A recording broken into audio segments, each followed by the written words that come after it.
नमस्कार, आप देख रहे हैं NB24 न्यूज। मैं हूं आपके साथ पलक शर्मा। आइए नजर डालते हैं इस खबर की ओर। वक्फ संशोधन विधेयक पर बयान देते हुए लोक जनशक्ति पार्टी रामविलास के राष्ट्रीय अध्यक्ष चिराग पासवान ने कहा, एक सोची समझी रणनीति के तहत विपक्ष की कई ऐसी पार्टियां ऐसा माहौल बनाना चाहते हैं कि वक्फ संशोधन विधेयक मुस्लिमों के खिलाफ है।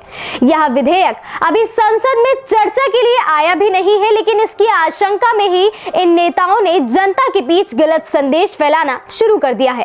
आगे इस वीडियो में देखिए चिराग पासवान ने क्या कुछ कहा। रिजोल्यूशन पास किया है केंद्र सरकार के खिलाफ। मेरी समझ के परे है। आपके सदस्य उस समिति में मौजूद हैं, जेपीसी में मौजूद हैं। जितनी बातें आपको रखनी थी मौका सबको दिया गया, उसके बाद भी इस तरीके का माहौल बनाना, मतलब सोची समझी रणनीति के तहत विपक्ष के कई सांसद, कई नेता, कई दल ऐसे हैं जो ये माहौल बनाना चाह रहे हैं कि ये वक्फ संशोधन बिल जो है ये मुसलमानों के खिलाफ है।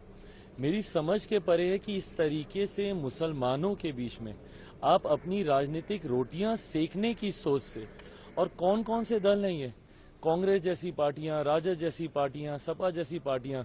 सच्चर कमेटी की रिपोर्ट 2006 में आई थी मुसलमानों के हालातों को बताती हुई। 2006 से पहले अधिकांश समय किन लोगों की सरकारें थी? केंद्र की अगर आप बात कर लें, कांग्रेस और कांग्रेस समर्थक सरकारें थी। मैं अगर अपने राज्य बिहार की बात करूं तो 15 साल तक लगातार राजद की सरकार थी। उसके बाद भी मुसलमानों के हालात इतने बदतर थे, और आज आप सबसे बड़े उनके मसीहा बनते हुए उनके बीच में ये भ्रम फैलाने का प्रयास कर रहे हैं कि वक्फ संशोधन में ऐसी चीजें कर दी गई हैं जिससे पता नहीं मुसलमानों का कितना अहित हो गया। इस सरकार की सोच है कि एक गरीब मुसलमान को भी, मुसलमानों में भी ऐसे वर्ग से आने वाले लोग जो अभी भी मुख्य धारा के साथ नहीं जुड़े हुए, सबको बराबरी का हक मिले। जितने संशोधन है उस सोच के साथ किए जा रहे हैं, और बिना मतलब अभी तक पार्लियामेंट में ये आया नहीं, इसके ऊपर चर्चा नहीं। जब आएगा, चर्चा होगी, अपनी बातों को आप रखिएगा, उसके बाद आप बोलिएगा कि क्या सही हुआ क्या गलत हुआ। इन एंटीसिपेशन पहले से ही ये सारी बातें कर कर समाज के बीच में गलत संदेश देना, उनको भ्रमित करना, ये कतई उचित नहीं है। ये सवाल इसी संदर्भ में है कि कल पटना में इसी को लेकर all India Muslim personal law board के और तमाम लोगों ने वहां प्रोटेस्ट किया, और इस प्रोटेस्ट में तमाम राजद के नेता शामिल हुए, प्रशांत किशोर शामिल होते हैं, और पटना सेंटर बनता है। क्योंकि पटना में चुनाव होने वाले हैं, बिहार में चुनाव। बिल्कुल, ये सारी चीजें राजनीतिक दृष्टि से की जा रही हैं। बिहार में चुनाव है, इसीलिए आज सबको मुसलमानों की वहां पे याद आ रही है। मैं तो पूछना चाहता हूं, मैंने तो कहा है कि भैया बताएं ना, सच्चर कमेटी की रिपोर्ट में क्यों ये बातें कही गई?